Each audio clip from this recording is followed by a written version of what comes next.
안녕하세요. 네, 반갑습니다. 휴먼 브랜드 스토리 토크쇼에 오신 것을 환영합니다. 저는 휴스토의 진행자 친절한 세임씨입니다. 안녕하세요. 반갑습니다. 오래간만에 라이브 방송했죠? 네. 지금 옆에 우리 오영렬 네, 대표님이라고 약속의 자전거 대표님을 모셨습니다. 네. 또 자기소개를 좀 어, 부탁드려도 될까요? 네, 안녕하세요. 저는 약속의 자전거라는 회사의 대표로 있는 오용렬이라고 합니다. 네, 되게 떨리고요. 떨리지만 되게 그래도 재밌게 인터뷰에 임하도록 하겠습니다. 네, 네. 우리 대표님 조금만 이쪽으로 오실래요? 네, 왜냐면 너무 화면에서 조금 사라졌어요. 네, 네, 좋아요. 네. 우리 오영렬 대표님은 저랑 또 각별한 인연이 있으신 네, 분입니다. 맞습니다. 우리가 만난 지도 사실 조금 오래됐어요. 우리 한 3, 음, 4년 된 것 같죠? 네, 한 2014년도에 처음 뵀으니까 그 정도 된 걸로 아, 알고 있는데. 그렇네요. 네, 제가 이제 책을 내고 나서 이제 활동을 하다 보니까 이제 많은 곳에서 강의 제안이 들어올 때였는데, 네, 그 당시에 이제 열정대학이라는 곳에서 제가 이제 그 강의 제안을 받아서 갔었어요. 네, 근데 거기에서 제가 이제 뭐 저의 꿈을 이뤘던 것들에 대해서 이제 강의를 발표를 했었는데, 그거를 이제 보신 분 중에 한 분이었는데, 네, 저희가 듣고 나서 우리 소감 발표 한번 해보자 했을 때, 이제 한 분이 먼저 손을 들고 딱 한 네, 명만 하자 네, 했었잖아요. 네, 근데 맞습니다. 한 분이 이야기를 하고 나서 조금 있다가 저는 꼭 발표하고 싶다고 저도 꼭 네, 시켜달라고 손을 번쩍 드신 분이 있었어요. 네, 그분이 이제 네, 오영렬 접니다. 네, 대표님이셨거든요. 그 당시에 이제 대표님이 그때는 학생이었죠. 네, 학생이신 학생이었습니다. 분에서 자전거에 대한 이야기를 그때도 하셨던 걸로 기억을 네, 해요. 맞습니다. 제가 그때 막 영상으로 찍었던 기억이 막 네, 나거든요. 네, 그래서 저는 자전거 쪽을 되게 좋아하고 잘하고 있고 그런 것들에 대해서 이제 앞으로 그쪽으로 도전을 해보고 싶다라고 네, 목표를 밝히셨던 그런 되게 멋있는 학생 중에 하나였거든요. 네, 네, 그리고 나서 제가 블로그에 정말 좋아하고 잘하고 가치 있는 것에 대해서 나는 어떻게 찾았는지에 대해서 포스팅을 한 계기가 있었는데 네. 그것도 사실은 제가, 영렬 씨 때문에 포스팅을 하게 네. 된 네, 제가 거예요. 쪽지로 여쭤봐가지고, 네, 그 네. 사연 좀 이야기해 주실래요? 아, 그러니까 이제 좋아하는, 그러니까 열정대학에서 이제 박세인 대표님께서 오셔가지고, 뭐 좋아하는 일, 잘하는 일, 가치 있는 일을 설명해 주셨어요. 근데 열정대학 당시에 그 강의를 들었을 때는 너무 이해가 가고 좋았는데, 이 시간이 지나니까 또 이제 막 가물가물한 거예요. 희미해지는 거죠. 네. 그래서, 아, 내가 이걸 놓치게 되면은 영영 뭔가 나의 꿈과 진로를 대해서 방향성을 잃겠구나라는 생각을 음. 가졌고, 그래서 다시 한번 쪽지로 여쭤봤죠. 아, 네, 그때 네. 이제 대표님께서 저한테 이렇게 물어봤어요. 네. 그때 열정대학에서 강의 너무 잘 들었는데, 네. 듣고 나니까 지금 좋아하고 잘하고 가치 있는 것에 대한 명확한 의미를 맞아, 잘 맞아. 모르겠다. 네. 그걸 좀 더 자세하게 설명해 주실 수 있겠느냐. 네. 그런 얘기를 하셨거든요. 네. 근데 그때 제가 정말 성실하게 답변을 드렸었어요. 맞아요. 그러면서 또 네. 정말 기억에 남는 학생 중에 하나였는데, 네. 지금 너무나 놀랍게도 그때 본인이 정말 좋아하고 잘하고 정말 가치 있다고 생각했던 것이 네, 자전거였는데, 맞습니다. 지금 약속의 자전거라는 또 기업을 창업하시고 네. 그쪽 대표님으로서 너무나 활발하게 활동을 하고 계시더라고요. 네. 그래서 이제는 내가 뭔가 약간 내가 어떤 멘토의 역할이 아닌 이런 선생님의 역할이 아닌 정말로 이제 동등한 아, 어떤 멋있는 스타트업 대표님으로서 이 자리를 모시게 돼서 네. 저는 진짜 감회가 새로웠거든요. 본인은 어떠셨어요? 저도 사실 이제 네. 학생의 신분이었을 때 대표님 처음 뵀을 때 이제, 와, 나도 언젠간 저런 대표님처럼 자기만의 직업을 가지는 사람이 돼야겠구나라는 생각을 했었거든요. 음. 근데 그래서 이제 뭐 회사를 창업하고 활동을 하다 보니까 대표님께서 처음에 연락이 오셨을 때는 에이, 설마 약간 그런 느낌이었어요. 근데 이제 막 인터뷰 날짜 잡고 이렇게 말씀하시니까, 아, 이게 꿈이 아니구나. 진짜 현실이구나. 진짜구나. 되게 저는 이 자리에 앉아있는 게 아직도 솔직히 말씀드리면 믿기지가 않고요. 뭐랄까, 원래 제가 잘 그렇게 안 떠는 근데 스타일인데, 이렇게 네, 이야기하니까 꼭 네. 이 라이브 방송이 엄청 대단한 방송처럼 아, 저에게 느껴지는데, 있으면 되게 대단한 방송입니다. 그래요? 네, 너무 영광입니다. 네, 근데 사실 지금 활동하시는 게 네. 사실 저보다 더 활발하게 더 멋진 활동을 많이 하시고, 방송도 많이 출연하시고, 정말 네, 대외적으로 또 사회적으로 정말 좋은 활동들을 많이 하고 계시거든요. 네. 그래서 하시는 일에 대해서 좀 설명해 주시면 좋을 것 같아요. 아, 일단 저희는 자전거를 가지고 어떤 세상에 기여할 수 있는 다양한 활동들을 해보자는 취지로 처음 창업을 했고요. 그래서 이제 간단히 몇 가지를 말씀드릴게요. 저희는 네. 첫 번째로 어떤 자전거를 잘 탈 수 있는 환경이라든가 이런 음. 정책적인 부분 개선하는 그런 일들을 하고, 정책 개선 일을 하고 있고요. 네. 두 번째 같은 경우에는 우리나라의 자전거 안전교육을 이제 받으시는 분들이 거의 미비해요. 없죠. 네. 네. 있긴 있는데 그게 되게 단일 일회성? 되게 맞아요. 작다 보니까 이렇게 하면 안 되겠다라는 생각을 가져가지고 이제 뭐 자전거 안전교육을 하는 게 있고요. 그리고 이제 안전교육을 하더라도 탈 수 있는 환경이 이제 되게 맞아. 열악하잖아요, 중요하니까. 우리나라는. 네. 그러다 보니까 잘 탈 수 있는 어떤 환경, 마을을 만들어보자 해서 이제 자전거 마을 사업을 하고 있습니다. 와. 그리고 기타 외에도 이제 저희가 작년 같은 경우에는 지역에서 어떤 자전거 축제라던가 어떤 네. 자전거의 안전을 알리는 이런 행사 같은 거를 많이 기획하고 전담하다 보니까 네, 올해도 아마 이제 같은 류의 비슷한 활동들을 하고 있는 것 같아요. 아까 얘기 듣기로는 또 네. 되게, 독특했던 게, 네. 조금, 대단하다라고 생각했던 게, 네. 이제 길거리에 버려진 폐자전거 같은 것들을 수거해서, 네. 그걸 다시 이렇게 잘 손질하고 정비를 해서, 그것도 이렇게 기부한다고 했었나요? 학생들한테? 학생들이 직접 제작하는 과정에 참여해가지고 그 학생들이 교육에 가져가는 관한. 교육입니다. 정말요? 네. 그럼 그 폐자전거를 교육에 참여한 학생들이 자기 걸로 자전거를 가져갈 수 있는 기회를 얻는 거네요? 네, 맞습니다. 와, 그럼 그런 학생들한테는 진짜 뭔가 뜻깊은 순간일 것 같아요. 내가 직접 수리하고 배웠던. 네. 그죠? 더 뜻깊은 게 사실은 어떤 거냐면, 뭐, 일반 청소년들도 참가를 하는데요. 사실 네. 저희 프로그램에 많이 참여한 학생들은 저소득층 학생들이 되게 저소득층 많아요. 학생들. 네. 그러니까 학교에서 막 이렇게 이야기를 들어보면 자전거를 타고 싶은데 자전거가 없대요. 근데 그 학생들한테 저희가 처음에 생각했을 때는 자전거를 그냥 무상으로 무상으로 제공해야 줘야겠다라고 되나? 생각을 했었는데 그렇게 하면 별 의미가 없는 거예요. 맞아요. 네, 이왕 학생에게 자전거 줄 거면은 그 학생이 직접 자전거를 만들게끔 생각을 했었는데 처음에 저희가 자전거 만드는 과정을 학생한테 하려다 보니까 그 과정 자체가 너무 어렵죠. 네, 막 용접을 해야 되고요. 네, 막 이렇게 불똥 막 튀기는 거 있잖아요. 그걸 해야 위험하죠. 되는데 그게 좀 어렵더라고요. 근데 제가 때마침 그때 우연치 않게 기사를 봤던 게 서울시에 버려진 자전거가 한 2만 대 넘어요. 정말요? 1년에. 네. 그러니까 서울시 자체에서 그걸 해결을 못 하는 거예요. 근데 그때 들었던 생각이, 저거를 우리가 수리해서 학생들한테 주면은, 학생들이 직접 만약에 제작에 참여하면은, 그 문제를 해결할 수 있지 않을까라는 생각을 해가지고, 처음에는 저희가 학교에서 한 명 학생한테 이걸 의뢰를 받았고 했어요. 한 명한테. 근데 그게 입소문이 퍼지다 보니까 막, 소문이 나고, 네, 소문이 나고. 여기저기에서 학교에서 그 연락이 많이 오셔가지고, 제가 이제 이게 하나의 커리큘럼으로 돼서, 이제 자전거 리사이클링 수업을 하고 있고요. 이 수업이 좀 의미가 있는 게 어떤 거냐면 학생들이 직접 그 도색을 해요. 직접 자기가 원하는 색으로 해서? 색칠을 해서 가져가요. 그러니까 이제 그게 그 학생들이 이제 가령 방치자전거를 그냥 수리해서 가져가면은 외관상 되게 녹슬어 있고 맞아요. 그렇잖아요. 예뻐 보이지 않을 수 있는데. 근데 그걸 색칠을 하게 되면은 이제 완전 자기 거란 애착을 가지고 이제. 맞아요. 자기만 해도 이제 컬러를 입혔을 거 아니에요. 그러면서도 애착도 생기고, 진짜 그 자전거가 내가 이렇게 하나하나 만들어내. 정말 내 거라는 생각이 진짜 강하게 들 것 같네요. 네, 그렇죠. 지금 인터뷰 보고 계신 지용님이 인사 주셨어요. 안녕하세요. 안녕하세요. 네, 반갑습니다. 많은 분들 댓글 좀 달아주세요. 우리 자전거 타시는 우리 페이스북 친구분들 정말 많은 걸로 알고 있는데 우리 자전거의 문화를 바꾸기 위해서 약속의 자전거라는 또 그런 창업을 하시고 이렇게 멋진 일들을 해내고 계시는 대표님이십니다.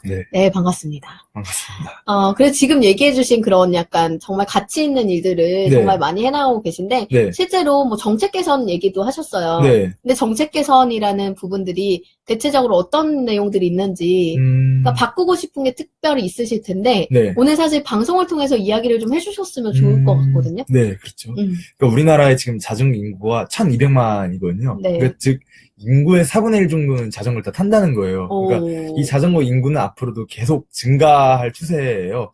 왜냐하면 길에 보면 자전거 타는 사람 되게 많잖아요. 맞아요. 근데 이게 문제점이 어떤 거냐면 자전거를 탈 수 있는 환경이 되게 갖춰지지 않아요. 그러니까 예를 들어서 사람들이 요새는 많이 좀 알려져 있는 건데 자전거가 법률상 차거든요. 그럼 인도로 못 달려요. 그쵸. 네. 그럼 차도로 달려야 되는데 제가 지금 뭐 자전거 안전교육 강사를 하고 전문가로 활동을 하고 있지만 저도 사실 차도에서 자전거를 타면은 무섭죠. 되게 뭔가 오늘도 살았구나 약간 그런 생각을 가지게 되는 거예요. 그래서 계속 자전거 인구는 늘어나고 있는데 이게 환경적으로는 전혀 개선되지 않고 자전거 전용 도로가 있으면 좋은데 그게 모든 곳에 있지 않으니까. 그렇죠. 그리고 현실적인 여건에서 봤을 때 지금 도로 상황에서 뭔가 자전거 도로를 개선을 더 설치를 하려면은 불가능해요. 맞아요. 네, 그래서 이런 문제들을 좀 해결하기 위한 고민들을 가지고 이제 지금 이제 공기관들과 좀 함께 이야기하면서 여러 가지 또 말을 나누고 있습니다. 뭐 대표적으로 말씀을 드리면은 뭐 자전거 도로를 설치하는 건 여건이 안 돼요. 그러면 역으로는 뭐 시나 정부 차원에서 자전거 친화 정책을 펼쳐야 되고요.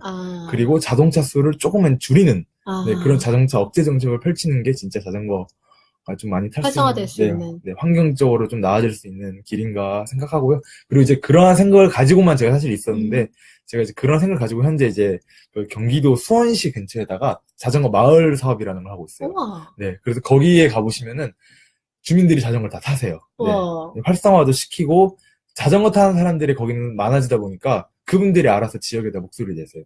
네, 안전하게 타달라, 안전한 환경을 만들어달라. 그래서 뭔가 이런 일을 할 때마다 저 자체로는 되게 뿌듯한 것 같아요. 진짜 정말 도시 하나에도 문화를 만들어간다는 게 사실은 되게 쉽지 않은 일인데. 정말 쉽지가 않죠. 네. 문화를 만든다는 거는 특히나 좀, 우리나라 같은 데서는 되게 쉽지가 않았던 것 같아요. 워낙 사람들의 삶이 각박하다 보니까. 맞아요. 여기서 문화를 만드시다라고 외치면 사실 아무도 귀담아주는 거기에 있는 여유를 가진 사람들이 많지 않으니까. 네. 그런데 아까 또 저희 여기가 오늘 또 모인 곳이 이제 한신인터밸리라고 선릉역 쪽이잖아요. 네. 아까 선릉역 지나다 또 재밌는 이야기를 좀 해주셔서 문화를 바꾼다고 하니까 또 갑자기 생각이 나네요. 아까 이야기 해주셨던 것 중에 예전에 경찰인데 군인 경찰? 의무경찰. 네, 의무경찰이라는 걸 했을 때 이야기를 좀 해주셨었거든요. 네. 그 사연을 좀 얘기해 주시면 좋을 것 같아요. 그러니까 지금 제가 이제 인터뷰하고 있는 선릉역이 강남에 있는 수서경찰서라는 곳의 관할 지역이에요. 네. 근데 사람들이 보통 강남 생각하면은 막 번화가, 클럽, 술 마시는 곳, 이렇게 놀 거 많은 곳으로 전반적으로 생각하시는데 제 눈에는 그거 말고 다른 게 보이더라고요. 근데 어떤 거냐면 지금은 좀 많이 없어진 것 같은데 제가 이 동네에서 2012년부터 14년도까지 있었거든요. 근데 그때 제일 많았던 게 성매매 없었어요. 아, 성매매. 네, 엄청 많았어요. 어느 정도였냐면 그 성매매 전단지 같은 게 길에 막 엄청 흩뿌려져 있어가지고요. 걸어다니면 이게 막 종이가 막 흩날리는 거예요. 근데 처음에는 그걸 가지고 그냥 진짜 되게 잘못됐구나라는 정도만 생각하고 있었는데 이 근처에 유치원 초중고가 되게 많거든요. 네. 그쵸. 네. 근데 과연 이러한 것들을 아이들이 보고 자랐을 때 과연 어떤 생각을 가지고 자라게 될까라는 생각이 좀 들더라고요. 그래서 뭔가 이 어른들 어떤 욕망에 대해서 피해받는 아이들이 좀 없으면 좋겠다는 생각을 가져가지고 그때 이제 이게 좀 웃긴데 군인의 신분으로서 이곳을 내가 싹 정리해야겠다라는 생각을 가지게 됐었어요. 그래서 제가 첫 근무를 나가서 성인 전단지 뿌리는 분들이 이제 법률상으로 이제 청소년 보호법 위반이거든요. 네. 현행범이에요. 그래서 현행범. 네, 현행범이어가지고 잡으면 이제 그분들 처벌받고 이러거든요. 그래서 제가 그걸 잡으러 다녔어요. 와. 네. 근데 처음 체포를 했었는데 그때 몸을 안사리가 걸어가지고 다치고 그래도 그랬거든요. 진짜요? 네. 그러니까 그분들이 걸어다니면서 뿌리는 게 아니라 오토바이를 타면서 뿌려요. 네. 결론적으로 말하면 달려온 오토바이를 이제 잡아야 되는 건데 제가 처음에는 몸으로 막아서고 골목길에서 갑자기 이제 튀어나와서 달려온 오토바이를 몸으로 받았었어요. 저도 그때 경찰병원 때는 그랬었는데 다행이었던 건 그 잡은 사람이 현행범이자 동시 지명수배자였던. 진짜요? 네. 우와. 그래서 그때 이제 처음으로 이제 대박이다. 사건을 하나 해결했고 그 뒤로 이제 계속 범인 검거를 하러 다녔었죠. 동네에서. 그래서 이제 한 7회 정도 검거를 했었죠. 7회 정도? 네. 근데 아까 얘기하셨던 것 중에, 이렇게 검거를 하고 이런 과정들을 보여주니까, 이제는 본인들의 후임이라고 해야 되나요? 군대 후임이나 동기들이나 이런 다른 주변의 사람들이 그걸 보고 한 명씩 또 같은 일을 같이 하게 되셨다고 들었거든요. 네. 그러니까 저는 사실 제 개인적으로 생각했을 때, 이거 되게 잘못됐구나라는 걸 바꾸기 위해서 혼자 나섰는데요. 이게 이제 시간이 지나다 보니까 어느 순간 제 후임이 나가서 잡아오고, 이제 어느 순간 제 선임이 나가서 이렇게 잡아오다 보니까 저희 수서경찰서가 결론적으로 현행범 잡는 부대가 됐어요. 와. 네. 그래서 이 동네가 저는 모르겠는데 이제 그 뒤에 말로는 되게 성매매 업소가 그 뒤로 없어졌다. 네. 많이 좀 사그라들었다라는 소식을 들어서 그때 제가 좀 맛을 들였던 게, 내 혼자만의 힘으로 세상을 바꾸려고 하니까 많은 사람들이 알아주구나. 내가 많은 사람들의 마음을 변화를 이끌었구나라는 생각이 들어서 그때부터 뭔가 세상에 좀 잘못된 부분을 바꾸고 싶다는 생각이 좀 강하게 들었던 것 같아요. 그러니까 보통 사람들은 나 하나만 변한다고 뭐가 달라지겠어? 그쵸. 이거 하나가 이 작은 게 어떤 영향을 줄 수 있겠어? 이렇게 생각하고 살거든요. 근데 진짜 실제로 삶에서 그걸 경험해 보니 주변 사람들이 함께 변하기 시작했고 그렇게 함께 변하다 보니 정말 그 지역이 싹 정리가 되고 정말 사회가 변화가 되고 정말 이제 깨끗한 그런 사람들이 이제 그런 생각을 가지고 살게 되는 과정을 경험해 보니까 이런 일도 내가 할 수 있겠다라는 좀 되게 큰 계기를 얻었을 거라고 생각이 들거든요. 네, 그 전까지는 전혀 그런 생각을 못 했었죠. 네. 네. 네, 전혀 생각은 못 했었는데, 근데 생각을 해보니까 비슷한 류의 행동들은 계속 해왔던 것 같아요. 네. 원래 좀 약간 정의로운 스타일인가 봐요. 좀. 성향이, 그죠? 네. 근데 사실 저도 그랬거든요. 네. 저도 어릴 때 일화를 좀 말씀드리면, 이렇게, 길을 가는데, 이렇게, 애들이 막 몰려있고, 한 명이 막 이러고 있는 거죠. 그러니까 뭐 당하고 있는 상황이야. 저는 여자 혼자인데도 그런 거 절대 못 보고 지나갔거든요. 그래서 가서 너네 지금 뭐 하고 있니? 막 가서 말 걸고, 애들 헤쳐 모으고 그 여자애나 이렇게 당하고 있던 애를 집까지 데려다 주고 집에 가고 그랬었거든요. 네. 근데 그럴 때 고등학생들 덩치도 크고 막 저보다 키도 크고 지금은 중학생만 넘어도 저보다 키가 크거든요. 제가 160이 안 되기 때문에. 근데도 불구하고 이제 저도 되게 그런 적도 있었고 실제 자전거 타고 한강 라이딩을 하고 있다가 한 번은 이런 적 있었어요. 어떤 여자분이 이제 갑자기 어떤 남자가 여자분 머리채를 끌고 한강으로 질질 끌고 가는 거예요. 그냥 밤 초저녁에.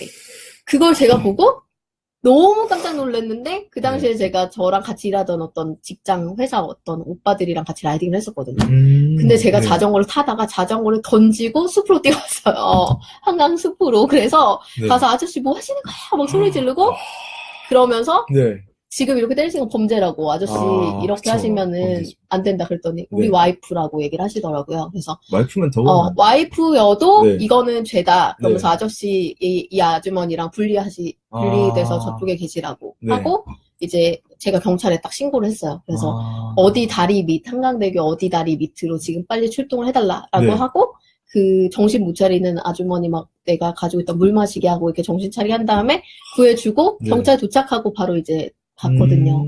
근데 그런 거를 저는 되게 못 봤는데 저는 이런 생각을 했던 건 사실 딱 하나예요.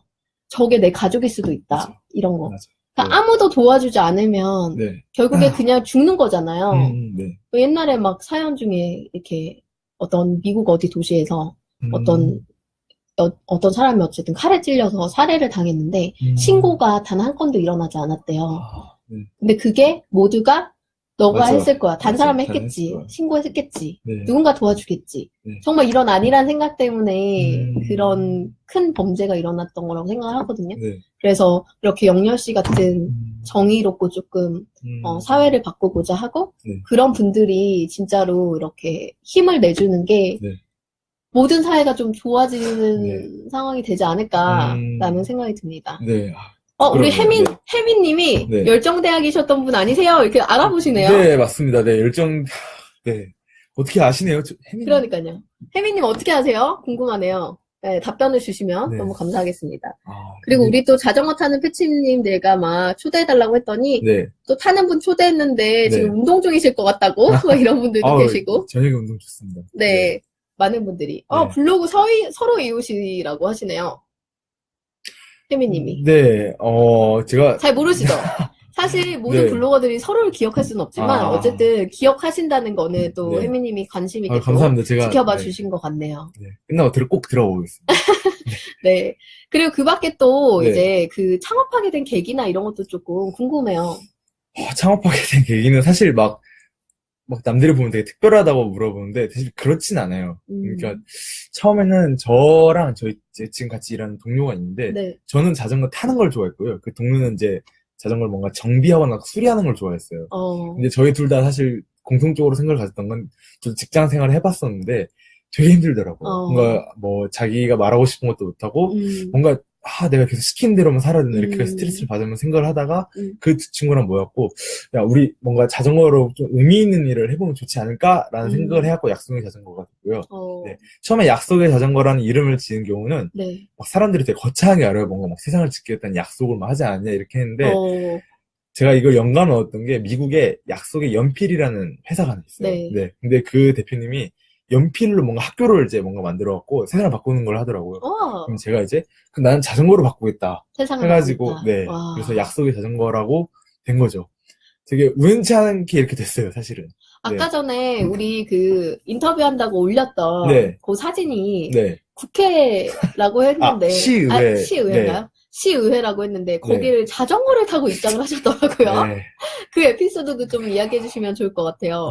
그러니까 제가 2016년도에 서울시 청년의원이라는 그 직책을 맡고 있었어요. 네. 그러니까 뭔가 청년들이 생각했을 때 이런 사회적 문제를 뭔가 의제를 발굴해서 이제 이렇게 제안하는 그런 역할이었는데 저는 당시에 자전거 파트를 맡았었거든요. 네. 근데 자전거 파트를 맡는 건 역사상 유례가 없는 일이라고 하더라고요. 그래서 뭐 일자리라던가 뭐 주거 이런 거는 청년들의 관심 분야인데 저 혼자만 그게 아닌 거예요. 네.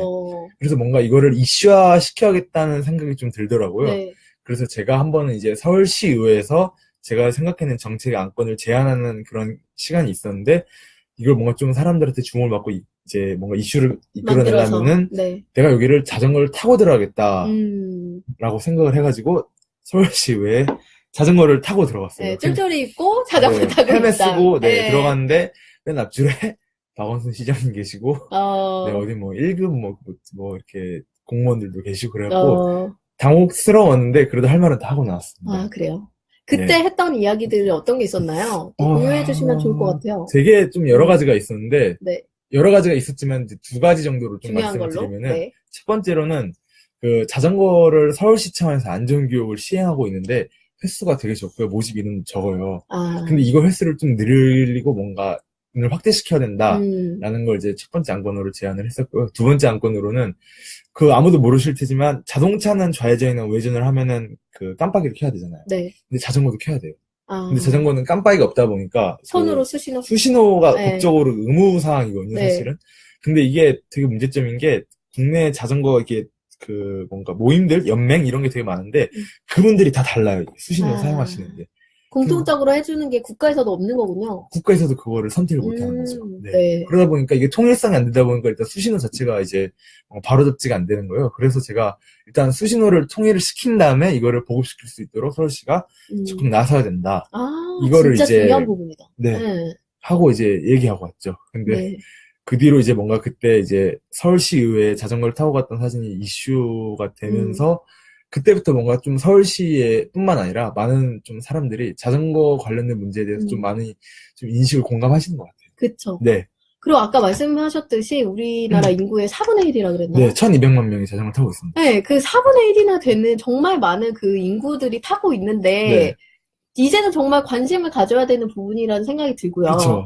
또 이게 사실 아까도 얘기하셨지만 환경 문제에 대해서 정말 바른 접근으로 이제 도와줄 수 있는, 해결해 줄 수 있는 안건이기도 하잖아요. 네, 그렇죠. 네, 차 사용 이제 줄이고 매연이나 이런 여러 가지들을 줄여 나가면서 이제 말 그대로 건강도 찾고 그리고 또 환경도 지킬 수 있는 또 좋은 아이템이라고 생각을 하거든요. 네, 더 나아가서 뭔가 이동수단으로서의 기능도 맞아요.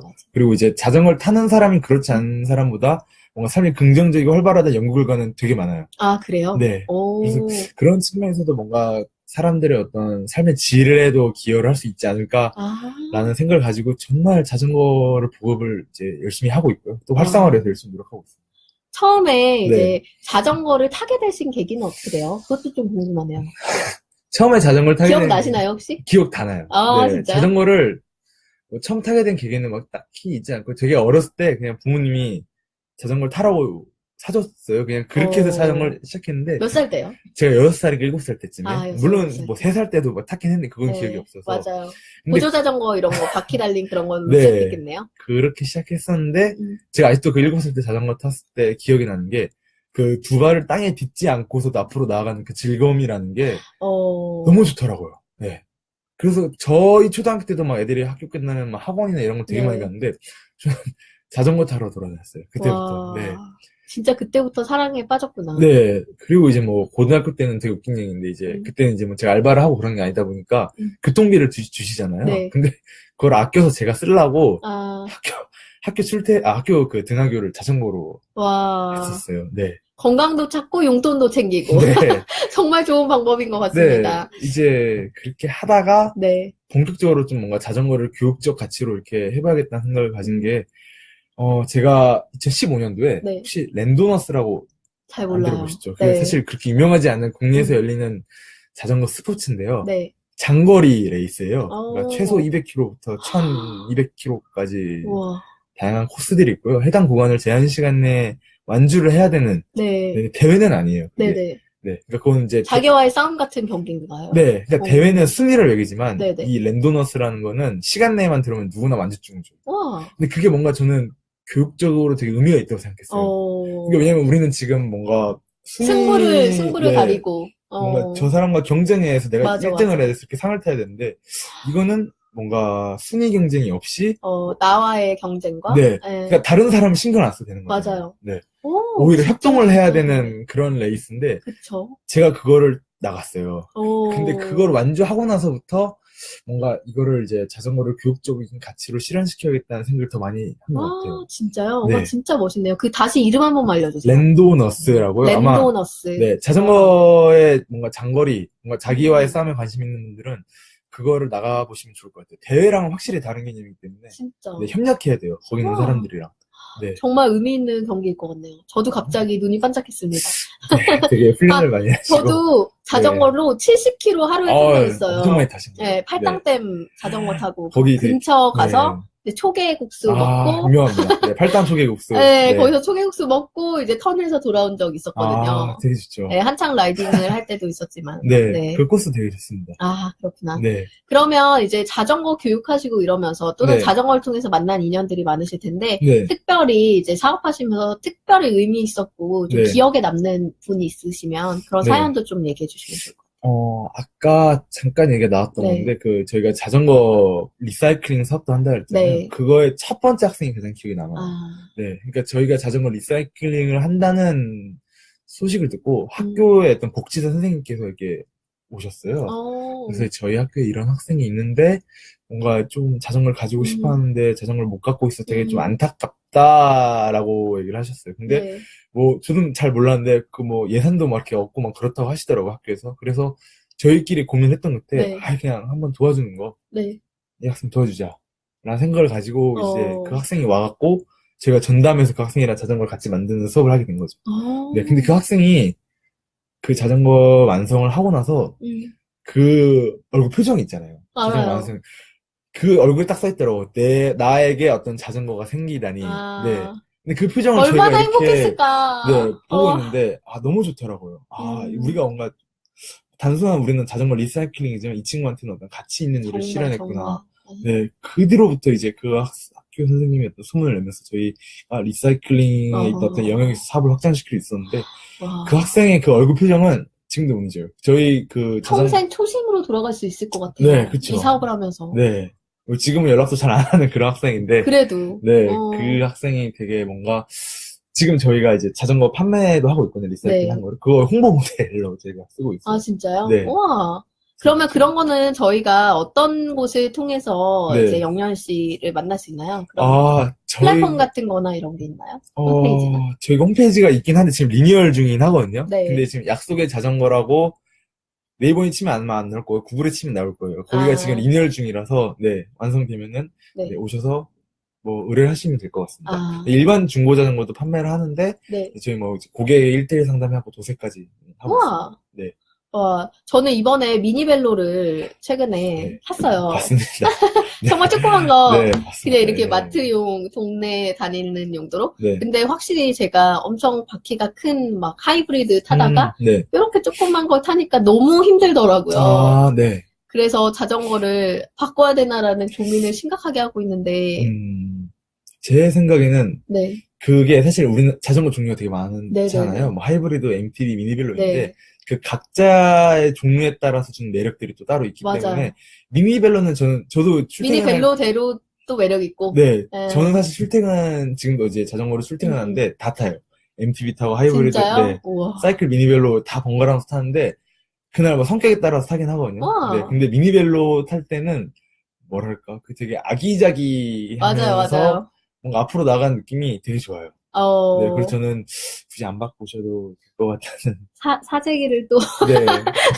또 지름신이 올 것 같은데, 한 달 더 사야 될 것 같은 느낌이 드는데요. 그건 이제 한번 상담을 드리면서 맞춤형을 해드리겠습니다.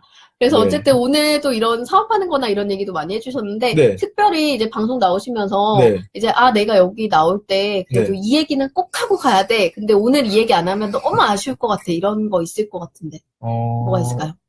사실. 얘기 많이 했나요? 아니요, 더 이제 뭐, 네. 굳이 말씀드릴 게 있으면, 제가 네네. 지금 나이가 27입니다. 네. 진짜 젊어요. 아닙니다. 네. 근데 이제. 진짜 대단하시다. 아닙니다. 이제, 근데 제 나이 때 보통 이제 뭐 취직이라던가 삶에 대한 걱정을 주변에서 되게 많이 하더라고요. 네. 뭔가 도전하고 싶은데 이걸 내가 해도 되나라는 친구들 주변에 되게 많고요. 그러니까 되게 그런 친구들한테 저는 그냥 일단 해보고 나서 뭐 실패하면 말아도 되지 않나. 근데 물론 이런 말들이 공공연하게 나오긴 한데, 그런 친구들은 저랑 한번 자전거를 타면 좋을 것 같아요. 네. 뭔가 망설여지고 네. 도전하는 게 뭐 네. 이렇게 저희가 이제 두려운. 네, 번외 프로그램으로 한 3개월에 한 번씩 100km 프로젝트라는 걸 또 이제 학생들과 만든 자전거를 이렇게 하고 있는 진짜요? 거거든요. 네. 그걸 하고 있는데 그게 어떤 거냐면 개인이 스스로 100km를 도전하는 거예요. 그러니까 이제 거기서는 뭐 이렇게 경쟁하는 것도 없고요. 네. 오로지 100km 동안 자기 자신과의 싸움을 해야 되는 거죠. 근데 그거를 성취한 친구들의 공통점이 어떤 거냐면 처음에 이제 100km를 잘 할 줄 몰랐대요. 왜냐면 100km가 서울에서 천안까지가 100km예요. 네. 그거를 자전거로 달린다고 하면은 처음에 듣기만 했을 때도 되게 뭔가 이거를 내가 어떻게 해? 약간 이런 건데 그런 걸 한 친구들이 나중에 와서는 그런 후기들을 많이 남겨요. 제가 이런 걸 할 줄 몰랐는데 이걸 해냈습니다. 저는 나중에 뭐라도 할 것 같습니다. 맞아. 그러니까 뭐라도 해낼 수 있을 것 같은 자신감이 생기죠. 네, 뭐든지 해낼 수 있는 어떤 에너지와 추진력을 얻은 것 같아서 너무 감사합니다라는 걸 같아요. 네. 그런 거 느끼면은 되게 좋죠. 그래서 뭔가 삶에 방황을 하시거나 되게 힘드신 분들은 저에게 오시면 100km를 함께 달리시는 것도 좋은 방법인 것 같습니다. 정말 뭐 딴 데 갈 필요가 없네요. 네, 자전거 타고 그렇죠. 100km 달려보면 진짜 그 성취감이 어마어마하게 클 것 같은 생각이 들어요. 네, 좋습니다. 그리고 실제로 그냥 달리고 걷는 건 너무 힘들잖아요. 네. 근데 이제 자전거는 그렇게 속도감이 주는 즐거움이라든지 이렇게 뭔가 이렇게 나아갈 때 되게 이렇게 바람을 맞으면서 막 이런 상쾌함 있잖아요. 그런 게 너무 좋더라고요, 맞습니다. 저는. 뭐 오르막길 같은 경우도 되게 어떻게 보면 되게 힘들잖아요. 맞아요. 근데 오르막길이 끝나면 그 내리막길이 되게 재밌어요. 근데 물론 기다리고 있다는 느낌. 그러니까 이 오르막길에 비해서 내리막길이 그렇게 길진 않거든요, 사실은. 되게 짧게 지나가잖아요, 순서니까. 근데 그게 어떻게 보면 저는 좀 우리의 삶과 비슷하다는 생각이 강하게 들어요. 그러니까 되게 사실 작은 행복을 위해서 되게 저도 지금 살고 있다고 생각하거든요. 되게 맨날 힘들긴 한데 근데 그런 소소한 행복들이 지금의 삶에 어떤 즐거움을 주는 게 아닌가. 그런 걸 저는 자전거를 통해서 깨달은 것 같습니다. 지금 왜 창업을 같이 하시면서 스타트업 같이 멤버들이 있잖아요. 네. 그 멤버들도 이 방송을 또 보실 수 있을 것 같아요. 그래서 방송 나온 김에 우리 또 영상 메시지 안 할 수 없잖아요. 네. 이러더니 지금 친구들 앞에서 웃던 웃음 나왔어요. 네. 저랑 10년 이상 친구들이에요. 네. 상한이, 영준인데 사실 얼굴 보면서 여기 제가 보면서. 제가 사실 친구들이랑 이런 얘기를 오글거리는 손 없어지는 그런 거 잘 안 하는데 네. 굳이 하면은 사실 처음에 저희가 되게 뭐 반말로 이렇게 해야 되나? 영상 편집. 네, 반말해도 돼요. 상한아, 영준아, 처음에 우리가 사업했을 때 되게 그 고난과 역경이 많았잖아. 막 사업을 하냐 마냐 막 포기하냐 막 이렇게 사는 게 맞을까라는 고민을 했었을 때가 분명히 있었고 그것 때문에 이제 우리끼리 되게 뭔가 불화 같은 것도 겪고 그랬는데 그 시간들을 견뎌준 너네가 되게 고맙고 감사해. 그러니까 우리 앞으로 꼭 각자가 지금은 우리 약속의 자전거를 회사를 통해서 이루고 싶은 꿈들이 있으니까 그런 걸 꼭 이루자. 화이팅. 맛있는 거 사줄게. 와, 대표님이 맛있는 거 쏘신답니다. 네, 이렇게 또 약속의 자전거 멤버들에게 영상 편지까지 한번 보내봤습니다. 그래서 오늘 이렇게 좀 그래도 한 30분 이상 지난 것 같아요. 33분? 30초. 생각보다 시간이 되게 빨리 가죠. 네, 엄청 시간이 빨리 가네요. 저도 신나가지고 막. 30분을 정말 이렇게 재미있는 이야기, 또 유익한 이야기 많이 들려주셔서 들어보신 분들이 또 되게 도움되는 이야기, 또 이제 내가 생각해보지 못했던 이런 자전거에 대한 또 문화라든지 또 이렇게 대표님이 하고 계시는 좋은 가치 있는 것들에 대해서 또 의미 있는 생각들을 해주시지 않았을까라는 생각이 듭니다. 감사합니다. 그래서 오늘 이렇게 또 인터뷰를 마쳐보려고 하는데요. 앞으로의 계획과 이제 마무리하면서 마지막으로 들려드리고 싶은 이야기 한마디 하시면서 또 마무리하면 좋겠습니다. 앞으로의 간단한 계획을 말씀드리면 저희가 지금 하고 있는 자전거 리사이클링 사업 그리고 자전거 마을 만들기 사업 안 좋은 기업들이 올해는 더 많이 확대될 거예요. 그래서 서울은 좀 안 돼. 혹시 방송 보고 계신 분들 중에 경기도권 사시는 분들은 저희가 이제 지역별로 자전거 마을 사업을 준비하고 들어갈 단계이기 때문에, 네, 뭐, 자전거 타기 되게 좋은 환경을 만들어 드리겠다고 약속하는 바입니다. 네. 그리고 이제 뭐였지, 아까 질문이? 네, 그리고 마지막으로 들어주신 분들에게, 시청자 분들에게 하고 싶은 말씀? 네, 되게 봐주셔서 감사하다는 말씀을 드리고 싶고요. 되게, 뭔가, 특히 자전거 타시는 분들이 계신다면은 이런 말씀 드리고 싶어요. 사실 자전거 업계라든가 요새 이런 분들이 되게 많이 좀 힘들어 하시는 상황인데, 그만큼 저희께 뭔가 많은 걸 바라신다고 표현하기보다는 좀 많은 좀 기대감을 갖고 계시군요. 그래서 그 기대에 맞게 제가 꼭 우리나라의 자전거 업계에 종사하시는 모든 분들이 힘이 될 수 있도록, 그리고 더 나아가선 자전거 타시는 분들이 안전한 환경에서 타는 그날까지 열심히 노력하겠습니다. 와, 네, 약속의 자전거 오영렬 대표님께서 이렇게 약속을 해주셨습니다. 네. 저희 방송 많은 분들이 또 보실 거예요. 네. 제가 또 이제 끝나고 나서 많은 분들께 보실 수 있게 이제 바이럴 할 거거든요. 네. 그래서 이런 약속 꼭 지켜주시고 앞으로 더 멋있는 사업 이뤄가시기 바라겠습니다. 감사합니다. 네, 그럼 이렇게 마무리를 하려고 하고요. 우리 되게 촌스러운데 그래도 항상 하는 게 있어요. 약속의 자전거 화이팅! 휴스토 화이팅! 이렇게 마무리하거든요. 네. 그래서 그렇게 하면서 안녕 하면서 끝내도록 할게요. 네, 알겠습니다. 네. 약속의 자전거 화이팅! 휴스토 화이팅! 감사합니다. 감사합니다. 네.